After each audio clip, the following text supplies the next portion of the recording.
Aujourd'hui, j'ai envie de vous partager des réflexions que j'avais eues durant tout l'été. Alors, pour ceux qui me connaissent, encore une fois, je suis désolé, je ne vais pas avoir un texte précis, mais voilà, ce sont des réflexions. Dans le livre des Actes, donc tout de suite après la vie de Jésus, la mort de Jésus, la résurrection et l'ascension de Jésus, on entend des disciples qui confessent Jésus comme Messie et Seigneur et qui s'engagent à suivre quoi? La voie. Qui s'engagent à suivre Jésus comme étant la voie. Et à plusieurs reprises, on trouve cette expression, la voie du Seigneur, voie V-O-I-E, hein, c'est pour ça qu'il y a une voie, le chemin, la voie du Seigneur. Et en fait, quand on y pense, c'est normal et logique que naturellement, ils ont appelé ça la voie, puisque quel est l'appel que lance Jésus à ses disciples? Suis-moi, suivez-moi. Donc, on le suit sur la voie, sur sa voie. Et en fait, les disciples de Jésus, les disciples, c'est quelqu'un qui suit, hein, donc c'est un suiveur, aujourd'hui on dirait un follower, mais un vrai follower qui suit Jésus, ne suit pas un ensemble de règles particulières. On n'a pas de règles précises dans la Bible qui nous disent voilà comment vivre, mais on suit Jésus et on s'identifie à lui. Mais ça veut dire quoi, suivre Jésus? L'autre jour, je suis tombé sur une image c'est de là dont toutes mes réflexions après sont parties. Je suis tombé sur cette image. On voit un jeune homme qui reçoit l'appel de Jésus, suis-moi. Et ce jeune homme dit, sur Facebook, Jésus qui dit, non, je veux que tu me suives littéralement. Donc le jeune homme, sur Twitter, Jésus qui dit, je recommence, dis-moi où tu me perds. Parce qu'en fait, c'est pas toujours facile de suivre Jésus. Suivre Jésus, ça veut dire quoi? Suivre Jésus sur sa voie. Donc j'ai eu plusieurs réflexions dans ce sens et je vous en fais part. J'aimerais en fait vous faire découvrir cette voie, parce que peut-être qu'aujourd'hui, parmi nous, ce matin, certains ne marchent pas encore sur cette voie. Et puis peut-être que pour ceux qui marchent déjà sur cette voie, on a besoin de se souvenir quelle est cette voie pour bien y marcher. Donc on va découvrir cette voie, vers quoi elle mène, quelles sont ses exigences, comment y marcher, comment la suivre. Et je vous partagerai aussi une difficulté qu'on peut rencontrer sur cette voie. Alors, je vous invite à découvrir premièrement cette voie. Découvrons la voie de Jésus. Alors, pour la découvrir, si vous voulez bien faire, il faudrait que vous lisiez les 4 évangiles, mais ça nous prendrait 8 heures, donc on ne va pas le faire ce matin. Mais je vais essayer de résumer vers quoi mène la voie de Jésus en m'appuyant sur les 7 je suis qu'a déclaré Jésus. Jésus a dit 7 fois je suis tatatin, je suis tatatin, et ça nous permet de voir un peu vers quoi mène cette voie. Le premier je suis que Jésus a déclaré est le suivant. Jésus leur dit, donc aux gens qui l'entouraient, moi, je suis le pain de vie. Celui qui vient à moi n'aura jamais faim, et celui qui croit en moi n'aura jamais soif. Donc Jésus est venu pour montrer l'unique voie qui peut rassasier notre âme pour l'éternité. Parce que ici, avoir faim, avoir soif, c'est être, on va dire, en recherche spirituelle. C'est rechercher la divinité, rechercher à combler son âme. Et en ce moment, je ne sais pas si vous avez vu en passant, etc., mais au parc des Expos de Villefranche se tient le salon du bien-être, du bio et des différentes thérapies alternatives. Et voici ce que dit l'organisateur de ce salon. Il dit, je souhaite que ce salon reste pour le public lyonnais un lieu emblématique pour se ressourcer, s'éveiller, découvrir de nouvelles voies de développement personnel, prendre soin de soi intérieurement et extérieurement, sans oublier son environnement, se préparer à un futur plus lumineux. Donc dans ces mots, il y a se ressourcer, s'éveiller, prendre soin de soi intérieurement. Donc en fait, il parle de prendre soin de son âme. Et toutes les personnes qui vont généralement dans ces salons ont soif, ont faim et soif de spirituel et ils cherchent quelque chose. Quand vous allez au rayon Cultura, vous avez un énorme rayon spiritualité. Puis les Bibles, elles sont en bas. Normalement, il y en a 5, 6. Mais le reste, c'est plein de recherches spirituelles. Et ça marche parce que les gens ont faim et soif de spirituel. Il y a des milliers de gens autour de nous qui ont vraiment faim et soif de spirituel. Et ce salon va leur montrer des voies pour nourrir leur âme affamée et désaltérer leur âme assoiffée. Mais ils auront toujours faim. et toujours soif après coup. C'est pour ça que l'organisateur, là, il dit, j'espère que ce sera un salon qui leur montrera des nouvelles voies de développement, parce qu'il faut toujours du nouveau, puisque les anciennes n'ont pas désaltéré et n'ont pas nourri comme il faut. Donc il faut de nouveau, il faut sans cesse trouver des nouvelles voies, parce qu'ils n'ont pas encore trouvé la seule et unique voie qui nourrit et désaltère notre âme pour l'éternité. Ça, c'est la voie du Seigneur. La première chose que je voudrais dire, voilà, c'est ça. La voix du Seigneur nourrit et désaltère notre âme pour l'éternité. Les organisateurs du salon parlent aussi de se préparer à un futur plus lumineux. Alors là aussi, Jésus répond avec son deuxième je suis. Jésus leur parla de nouveau et dit, moi, je suis la lumière du monde. Celui qui me suit ne marchera pas dans les ténèbres, mais il aura la lumière de la vie. Marcher dans les ténèbres, dans l'obscurité, là, si on éteint les boutons et si on obscurcit, si on opacte toutes les fenêtres, là, et si je vous demande de vous lever et puis de partir en courant, vous allez tous vous cogner. Parce qu'on a besoin de lumière et on va se faire mal si on court dans l'obscurité. On a besoin de lumière, surtout si on ne connaît pas les lieux. Et ce monde qui nous entoure, qui le connaît? Qui peut nous aider à y marcher sans nous cogner, sans marcher sur quelque chose qui va nous faire mal? Qui peut nous préparer à un avenir plus lumineux? Eh bien, celui qui est le créateur du monde, celui qui est la lumière du monde, et c'est chouette que tu aies choisi ce son-là parce que du coup, ça va avec. Donc, celui qui est la lumière du monde. La voix du Seigneur, elle éclaire notre chemin. Elle éclaire notre marche dans ce monde qui est obscur. Pierre nous l'a lu aussi, on est séparé de Dieu et donc ce monde est obscur, il est déchu. Il a besoin de lumière et la voix du Seigneur nous donne cette lumière. Elle nous fait vivre dans la lumière et nous prépare un avenir bien plus lumineux plus tard que tout ce qu'on pourrait même nous proposer à droite et à gauche, y compris dans ce salon. Le troisième je suis de Jésus qui nous indique aussi ce qu'est la voix du Seigneur. Jésus dit, en vérité, je vous le dis, je suis la porte des brebis. Tous ceux qui sont venus avant moi sont des voleurs et des brigands, mais les brebis ne les ont point écoutés. Je suis la porte. Si quelqu'un entre par moi, il sera sauvé. Il entrera et il sortira, et il trouvera des pâturages. Le voleur ne vient que pour dérober, égorger et détruire. Moi, je suis venu afin que les brebis aient la vie et qu'elle l'ait en abondance. La porte, là, c'est ce qui a permis aux enfants de pouvoir entrer dans leur Bible Club. Ça nous permet d'aller quelque part, d'entrer quelque part. Et là, dans l'image de Jésus, il est question ici de pouvoir entrer dans la bergerie. La bergerie, si on se met à la place des moutons, c'est quoi la bergerie? C'est un endroit sécurisé. C'est un endroit où on est en paix. C'est un lieu sûr. C'est un lieu, on pourrait dire, de salut. Donc la voix du Seigneur nous mène dans la sécurité et dans la protection divine. Mais une porte, ça permet d'entrer, et une porte qui fonctionne bien, ça permet aussi de sortir. Et ici, la porte, elle nous permet de goûter à de verts pâturages, c'est-à-dire elle nous permet de goûter à la bénédiction de Dieu, à toutes les bonnes choses aussi qu'il a pour nous. Donc la voix du Seigneur nous mène à la bénédiction de Dieu. Dès aujourd'hui, la vie abondante. Une vraie porte, elle permet d'entrer et de sortir, c'est-à-dire qu'elle nous rend libres. On est libre d'entrer et de sortir. Parce que si un jour quelqu'un vous met dans une pièce et que vous ne pouvez pas y sortir parce qu'il a fermé de l'extérieur, c'est que c'est pas, enfin, vous n'êtes pas libre en fait. Vous êtes soit sous la coupe d'un voleur, comme Jésus parle ici, soit sous la coupe de quelqu'un, d'un maître qui veut vous rendre esclave. Et eux, en fait, ils veulent dérober, ils veulent nuire, etc. Donc la voix du Christ, elle protège, elle bénit et elle libère. C'est ce que nous dit ce troisième je suis de Jésus.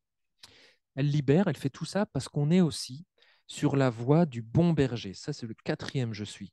Je suis le bon berger. Le bon berger donne sa vie pour ses brebis. Mais le mercenaire qui n'est pas le berger et à qui n'appartiennent pas les brebis voit venir le loup, abandonne les brebis et prend la fuite. Et le loup les ravit et les disperse. Le mercenaire s'enfuit parce qu'il est mercenaire et qu'il ne se met point en peine des brebis. Je suis le bon berger. Je connais mes brebis et elles me connaissent comme le Père me connaît et comme je connais le Père. Et je donne ma vie pour mes brebis. Marcher sur la voie du Seigneur, de Jésus, c'est marcher à côté du bon berger. C'est un berger qui se soucie de ses brebis, qui se met en peine pour ses brebis. C'est un berger qui va les chercher quand elles s'égarent. C'est un berger qui va les soigner quand elles sont blessées. C'est un berger qui va les défendre quand elles sont attaquées. C'est un berger qui est même prêt à donner sa vie pour ces brebis que nous sommes. Et qui ici-bas ferait tout cela pour nous, ou même pour son prochain? Jésus est le seul bon berger. Il aime profondément chacune de ses brebis. Donc la voie du Seigneur mène à la bienveillance de Dieu, à l'amour de Dieu. On goûte à l'amour de Dieu. Et encore plus, Jésus dit, je suis la résurrection et la vie. Celui qui croit en moi vivra, même s'il meurt. Et quiconque vit et croit en moi ne mourra jamais. Et ensuite, il parlait à Marie, Marthe et Marie, quand il disait ça, il pose la question, crois-tu cela? La voix du Seigneur, elle est vraiment merveilleuse et grandiose. Elle est pleine ici d'espérance. La voix du Seigneur mène à la vie éternelle. Est-ce que vous y croyez? Ce qui nous semble être ici-bas une fin, la mort, quand on perd des êtres chers, etc., pour nous, ça semble être une fin. Eh bien, en fait, ce n'est pas une avec Christ. Et on l'a dit tout à l'heure. La voix du Seigneur nous mène à la vie éternelle. La voix du Seigneur nous mène également à un héritage glorieux. Sixième je suis. Jésus dit, alors qu'il va bientôt partir, il dit à ses disciples, que votre cœur ne se trouble point. Croyez en Dieu et croyez en moi. Il y a plusieurs demeures dans la maison de mon Père. Si cela n'était pas, je vous l'aurais dit. Je vais vous préparer une place. Et lorsque je m'en serai allé et que je vous aurai préparé une place, je reviendrai et je vous prendrai avec moi, afin que là où je suis, vous y soyez aussi. Vous savez où je vais et vous en savez le chemin. Thomas lui dit, Seigneur, nous ne savons pas où tu vas. Comment pouvons-nous en savoir le chemin? Jésus lui dit, je suis le chemin, la vérité et la vie. Nul ne vient au Père que par moi. La voie du Christ, elle mène à Dieu le Père.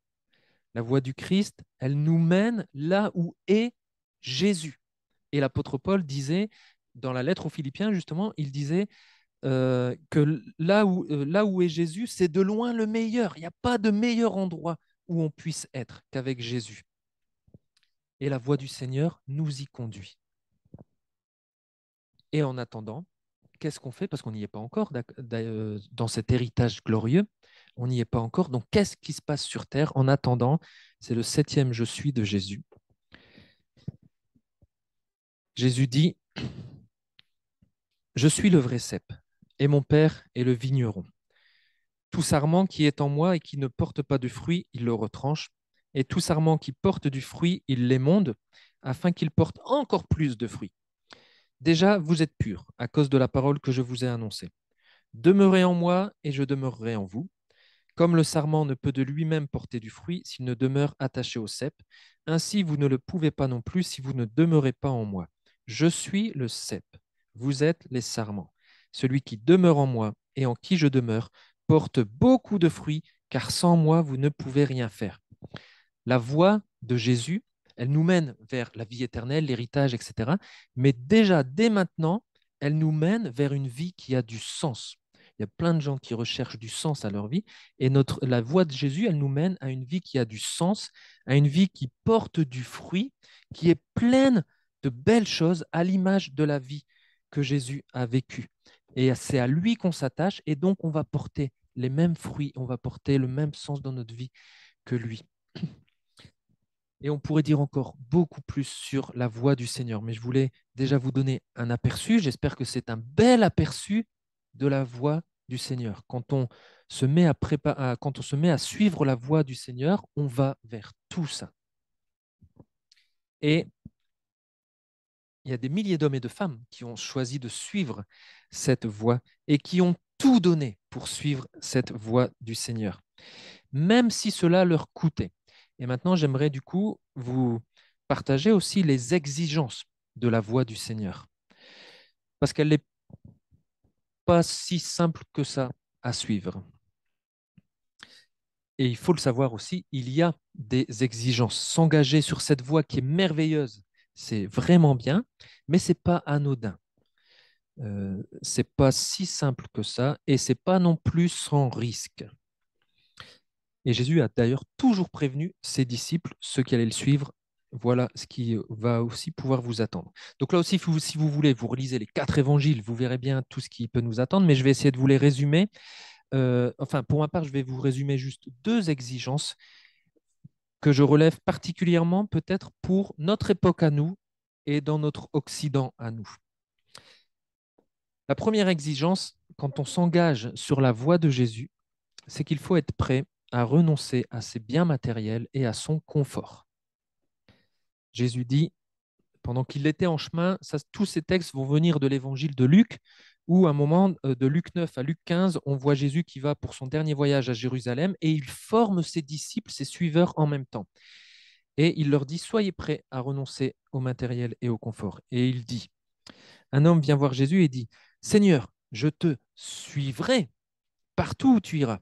Et Jésus lui répond, les renards ont des tanières, les oiseaux du ciel ont des nids, mais le Fils de l'homme, donc Jésus, n'a pas un endroit où il puisse reposer sa tête. Est-ce que tu es prêt à me suivre sur cette voie, on va dire de bivouac, pour ceux qui aiment bien le bivouac, où tu n'auras pas grand-chose, ou peut-être tu n'auras pas grand-chose. Est-ce que tu es prêt à me suivre sur cette voie? Ailleurs, Jésus dit à ses disciples, et vous, ne cherchez pas ce que vous mangerez, ni ce que vous boirez, et ne soyez pas inquiets. En effet, tout cela, ce sont les membres des autres peuples du monde qui le recherchent. Votre Père sait que vous en avez besoin. Recherchez plutôt le royaume de Dieu, et tout cela vous sera donné en plus. Vendez ce que vous possédez, et faites don de l'argent. Faites-vous des bourses qui ne s'usent pas, un trésor inépuisable dans le ciel, où le voleur n'approche pas et où la mythe ne détruit pas. En effet, là où est votre trésor, là aussi sera votre cœur. Es-tu prêt, Jésus nous dit, à me suivre sur cette voie, à délaisser, s'il le faut, un trésor terrestre, périssable, pour amasser un trésor céleste, impérissable. Et j'ai croisé le regard de Margot, ça me fait penser que la semaine prochaine, il y aura des baptêmes. Ça, c'est ce en quoi on s'engage aussi devant tout le monde quand on se fait baptiser. On dit, je suis prêt à vivre cette vie-là. Ailleurs, Jésus annonce aussi. Un chef vient interroger Jésus et lui dit, bon maître, que dois-je faire pour hériter de la vie éternelle? Jésus lui pose quelques questions et puis il conclut en disant, il te manque encore une chose. Vends tout ce que tu as, distribue-le aux pauvres, et tu auras un trésor dans le ciel. Puis viens et suis-moi. Lorsqu'il entendit ces paroles, l'homme devint tout triste car il était très riche.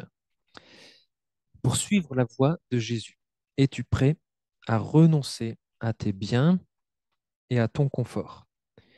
Ou es-tu tout triste et dans l'incapacité, pour l'instant peut-être, de faire un tel sacrifice? Et dans un Occident riche, qui vit une forme d'abondance et de confort, il me semble que cette première exigence de la voie de Jésus peut empêcher certaines personnes à entrer pleinement sur la voie du Seigneur et à y marcher correctement.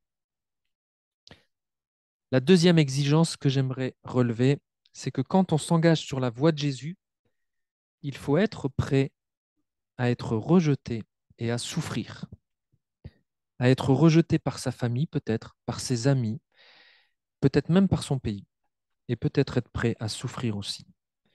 Jésus dit, pensez-vous que je sois venu apporter la paix sur la terre?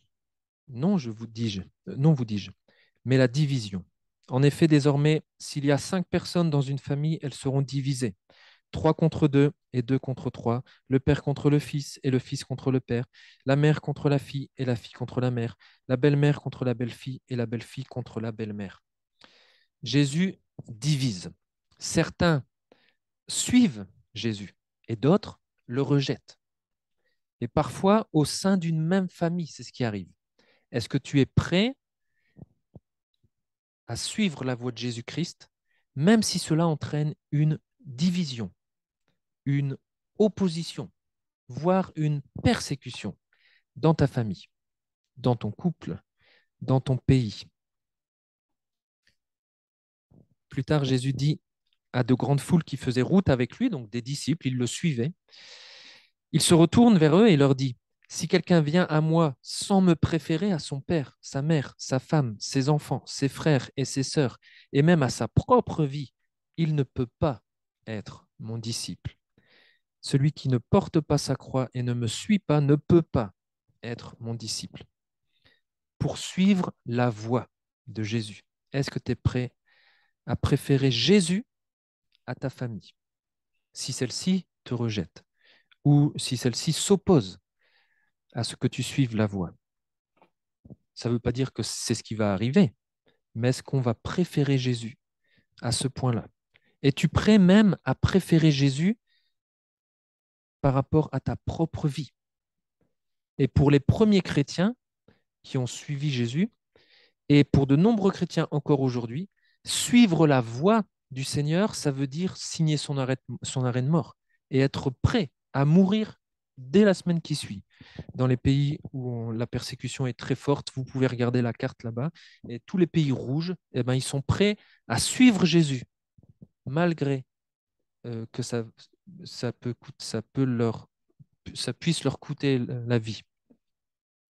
Et pourtant, ils y vont, parce qu'ils ont vu dans cette voie du Seigneur toutes les belles choses qu'ils vivent et qu'ils peuvent vivre et toutes les promesses qu'il y a à suivre cette vie. Parce que Jésus a dit aussi, Jésus avait dit, si vous êtes prêts à faire ça pour moi, il avait dit aussi que cette voie offre beaucoup plus dans le temps présent, ils auront beaucoup plus de choses que ce qu'ils ne perdent et même dans le monde à venir, la vie éternelle. Et quand Jésus dit ça, à un moment, il répond à ses disciples, parce que ses disciples lui disent, mais nous, on a quitté notre famille pour toi, etc. Alors, qu'est-ce qui advient pour nous? Et Jésus, il leur dit, mais regardez, ils sont là, tous vos frères, tous vos sœurs, tous les frères et sœurs que vous avez perdus à cause de moi, vous en retrouvez une multitude. Donc, cette voie offre beaucoup plus dès le temps présent aussi. Mais dans un Occident qui cherche le plaisir et qui n'accepte presque aucune forme de souffrance. Cette seconde exigence de la voie de Jésus, elle peut empêcher plusieurs à le suivre et à entrer sur cette voie ou même à y marcher correctement. Parce que qu'est-ce qu'on va préférer, souffrir ou le plaisir? On pourrait ajouter encore plein de choses. Lorsqu'on s'engage sur la voie de Jésus, il faut aussi être prêt à renoncer à l'honneur que peut nous offrir ce monde et accepter parfois une humble condition. Lorsqu'on s'engage sur la voie de Jésus, il faut être prêt à renoncer à ce que nous étions ou ce que nous avions avant de nous mettre en marche. Et puis, il ne faut pas regretter ce qu'on avait avant. On sait ce qu'on avait avant, mais on ne le regrette pas parce qu'on a découvert autre chose, un trésor qui est plus grand encore que cela. Et maintenant qu'on a découvert la voie de Jésus et ses exigences, on peut lire cette parole de Jésus qui dit « Celui qui ne porte pas sa croix et ne me suit pas ne peut pas être mon disciple. En effet, si l'un de vous veut construire une tour, il s'assied d'abord pour calculer la dépense et voir s'il a de quoi la terminer. Autrement, si après avoir posé les fondations, il ne peut pas la terminer, tous ceux qui le verront se mettront à se moquer de lui en disant bah, cet homme a commencé à construire et il n'a pas pu finir. De même, si un roi part en guerre contre un autre roi, il s'assied d'abord pour examiner s'il peut, avec 10 000 hommes, affronter celui qui vient l'attaquer avec 20 000. Et si ce n'est pas le cas, alors que l'autre roi est encore loin, il lui envoie une ambassade pour demander la paix. Ainsi donc, aucun de vous, à moins de renoncer à tout ce qu'il possède, ne peut être mon disciple. Donc là, Jésus, il nous lance cette invitation, suis-moi, mais il dit d'abord, assieds-toi, réfléchis, calcule la dépense que cela représente pour toi, de suivre la voie et de vivre toutes ces merveilleuses choses que je vais t'offrir. Est-ce que tu es prêt à faire cette dépense? Prêt à peut-être être rejeté dans ta famille, etc. Prêt à perdre un certain confort, etc. Est-ce que tu es prêt à faire cette dépense ou est-ce que tu risques, en cours de route, d'arrêter parce que tu avais mal calculé? Et si tu es prêt à suivre la voie de Jésus, et pour tous ceux qui suivent déjà aussi la voie aujourd'hui, eh bien, voici maintenant comment, du coup, suivre et marcher sur la voie de Jésus. Et je vous pose une question et j'attends une réponse. d'après vous, quand a commencé la voie de Jésus que nous pouvons suivre? C'est-à-dire, quel est le premier acte public de Jésus qui nous montre, et du coup qu'on a vu et qu'on peut suivre? Quand a commencé cette voie? Quel est le premier acte de Jésus? Parlez fort, hein, pas le baptême, son baptême. Le baptême de Jésus, c'est là où a commencé le ministère public de Jésus. Donc c'est là où a commencé la voie. Donc si nous voulons suivre la voie de Jésus, je pense que ça commence par là, par le baptême. Et d'ailleurs, quand on regarde les évangiles, c'est bien tout ce qu'on voit dans le reste des évangiles. Tout disciple qui suit le Christ et qui en avait la possibilité, parce que le brigand à la croix n'avait pas la possibilité de redescendre et puis de plonger dans l'eau, mais tous ceux qui avaient la possibilité de le faire, quand ils suivaient Jésus, ils se faisaient baptiser dès qu'ils commençaient à suivre le Christ. C'est le premier acte d'obéissance qu'attend Jésus de notre part sur la voie. Il a dit à ses disciples, allez donc, faites de toutes les nations des disciples, baptisez-les au nom du Père, du Fils et du Saint-Esprit. Donc, par le baptême, en fait, on est introduit entièrement, c'est ce qu'on aura la semaine prochaine, par le baptême, on est introduit entièrement, corps et âme, dans l'histoire de Jésus. Et le baptême, c'est un acte symbolique qui témoigne de nos premiers pas sur la voie de Jésus. Le baptême, ça met rituellement en scène, en fait, les exigences de la voie de Jésus. Ça met rituellement en scène le fait qu'on meurt à nous-mêmes. On est en train de dire, je suis prêt à renoncer à tout ce que j'ai pour suivre Jésus. Je suis prêt à renoncer à mes biens matériels, à mon confort, voire à être rejeté ou à souffrir pour suivre Jésus. Et ça illustre aussi bien la deuxième chose, quand on se sort de l'eau, quand on se relève de l'eau, ça illustre bien le fait aussi que maintenant on débute une nouvelle vie sur la voie de Jésus. Donc on pourrait dire en fait que le baptême, c'est la porte d'entrée par laquelle on entre sur la voie du Seigneur. Par le baptême d'eau, on témoigne publiquement que ça y est, on est entré sur la voie du Seigneur en tant que participant actif. On n'est plus juste des spectateurs qui regardent les gens marcher sur la voie, mais ça y est, nous-mêmes maintenant, on est actifs sur cette voie. La vie de disciple sur la voie du Christ, je pense, commence par le baptême. Mais une fois qu'on a rallié la voie, qu'est-ce qu'on y fait? Comment on marche sur cette voie? Après être baptisé, Jésus a dit, non, il a dit, baptisez-les au nom du Père, du Fils et du Saint-Esprit et enseignez-leur à mettre en pratique tout ce que je vous ai prescrit. Donc, pour marcher sur la voie du Seigneur, il faut mettre en pratique ce que Jésus a dit et ce qu'on voit faire de Jésus. Parce que le but, en fait, c'est de ressembler de plus en plus à Jésus. Et dans le livre des Actes, encore une fois, on lit cette phrase, c'est à Antioche que pour la première fois, les disciples furent appelés chrétiens. C'est la première fois que les gens ont appelé des disciples de Jésus chrétiens. Pourquoi ils les ont appelés chrétiens? Parce que chrétien, ça voulait dire petit Christ. Ils ressemblaient tellement à Jésus-Christ qu'ils leur ont trouvé un nom dans lequel il y avait aussi Christ, pour montrer qu'ils ressemblaient à fond à Jésus-Christ. Ils avaient tellement appris à mettre en pratique l'enseignement de Jésus que c'était presque ses clones, en fait. Et donc, pareil, là, si vous voulez voir comment mettre en pratique tout ça, il faut relire tous les évangiles, seul ou en église, pour apprendre à marcher sur cette voie petit à petit.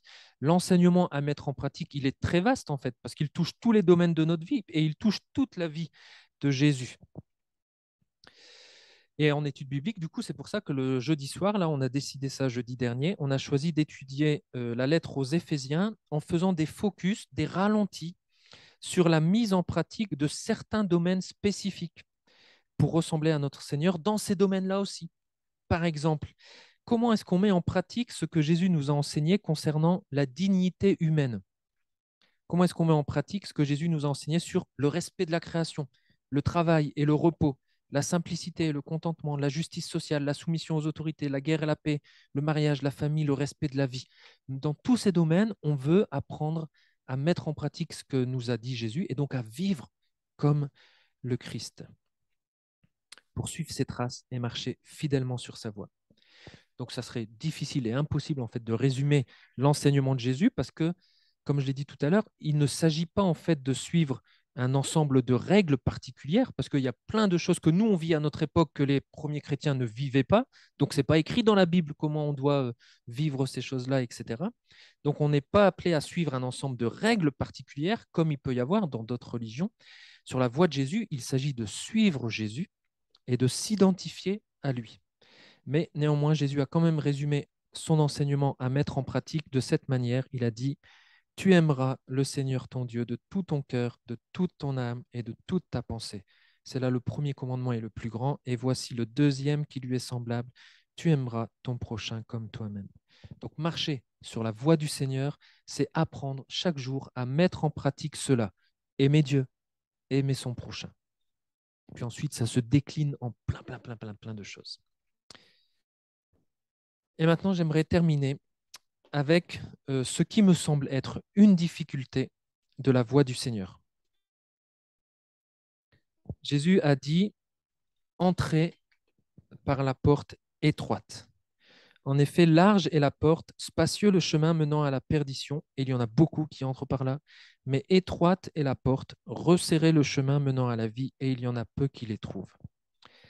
La voie est étroite, et on n'est pas parfait, même si Dieu nous a rachetés, sauvés, et que devant lui, on est saint parce qu'on a sa justice. Parfois, il y a des pressions internes, on va dire ça comme ça, des pressions internes qui nous poussent à être infidèles à cette voie, puis à faire un pas d'écart, sans que cela remette en cause notre salut. Parce qu'après, si on reconnaît notre péché, Jésus est fidèle et juste pour nous les pardonner et pour nous purifier de tout mal. Il y a des pressions internes, parfois il y a des pressions externes aussi qui nous poussent et qui, hop, nous font sortir un petit peu déviés de la voie, sans que cela remette en cause notre salut non plus. Mais parfois, je me demande en fait où est-ce qu'on marche. Alors je suis désolé, je ne me souviens plus à qui c'est les partitions, là, mais j'emprunte quelques partitions. Parfois, je me demande en fait où est-ce qu'on marche. Imaginons,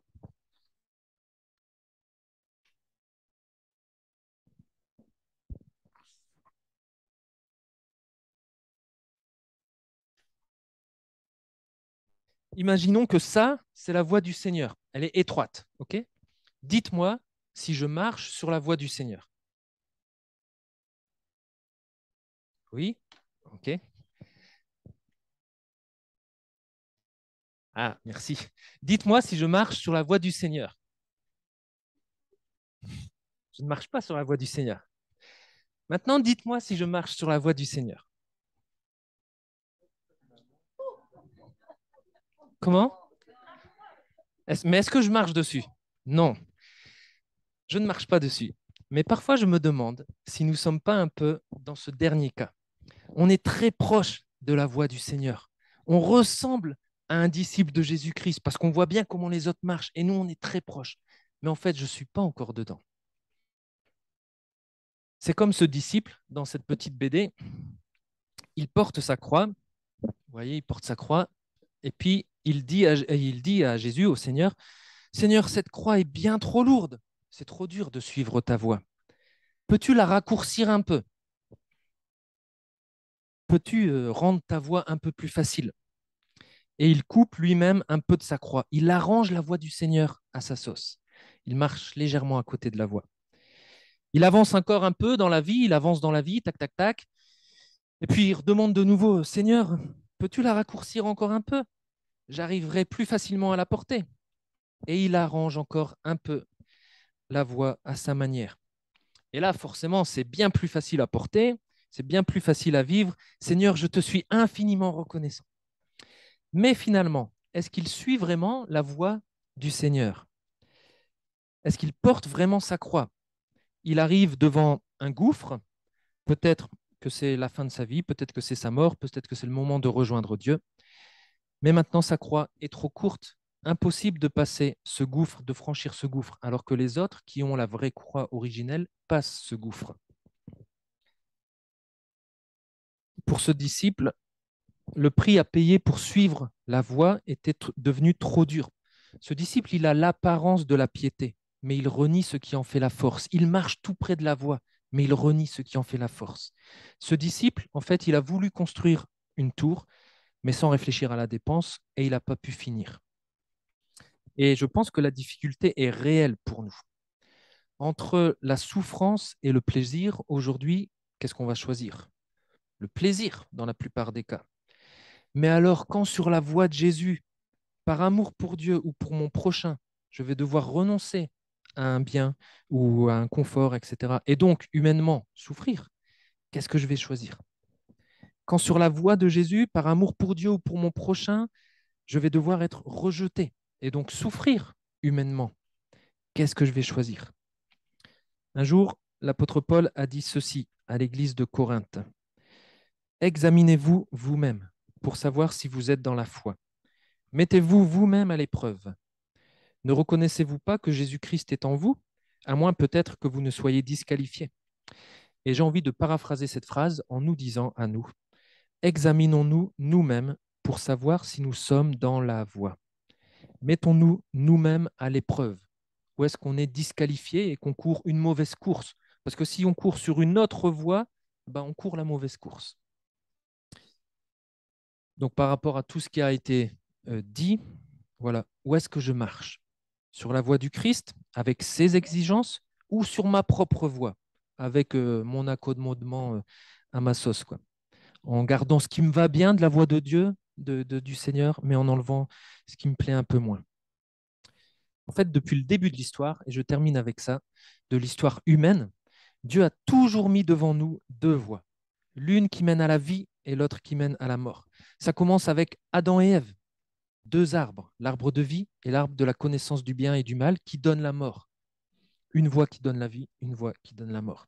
Ça se poursuit avec Moïse, quand Moïse reçoit la loi de Dieu et la donne pour une seconde fois au peuple. À la fin, il termine son discours en disant « J'ai mis devant toi la vie et la mort, la bénédiction et la malédiction. Choisis la vie afin de vivre, toi et ta descendance, en aimant l'Éternel, ton Dieu, en lui obéissant et en t'attachant à lui. La voie de la vie et la voie de la mort. » Le psaume 1 expose aussi les deux voies, la voie des pécheurs et la voie des justes, la voie de la mort et la voie de la vie. Puis vient Jésus qui nous invite et qui nous dit « Suis-moi ». Jésus qui nous dit « Je suis la vie. Je suis la vie abondante. Je suis la vie éternelle. Je suis la voie à suivre. Il n'y a pas d'autre voie menant à la vie. » Et Jésus dit, qui place sa confiance en moi possède la vie éternelle.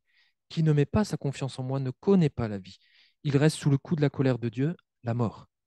La voie de la vie avec le Christ ou la voie de la mort sans Christ. Et les premiers chrétiens ont continué à exposer ces deux voies. Ils ont écrit un document qui s'appelle la Didaché, que vous pouvez trouver sur Wikipédia, qui date de la fin du 1er siècle. Et ce document commence par un chapitre qui s'appelle « Les deux voies ». Et ces deux voies, c'est la voie de la vie et la voie de la mort. Et dans cette lignée, ce matin, moi, je voudrais juste aussi vous inviter, pour ceux dont ce n'est pas encore le cas ce matin peut-être, je vous invite à marcher dans la voie du Seigneur, Jésus, si ce n'est pas déjà le cas. C'est la voie de la vie. Et si vous voulez débuter cette marche dans la voie de Jésus, venez me voir ensuite ou venez voir Pierre ou Philippe ou un autre chrétien qui est autour de vous et demandez-lui comment vous pouvez commencer à marcher sur cette voie. Et pour ceux qui marchent déjà dans cette voie du Seigneur, réjouissez-vous, c'est une très belle voie. On a parlé de joie ce matin, donc réjouissons-nous. Mais demeurons-y, progressons dans notre marche et persévérons jusqu'au bout en mettant en pratique ce que Jésus nous a enseigné. Voilà les quelques pensées et réflexions que je voulais vous partager.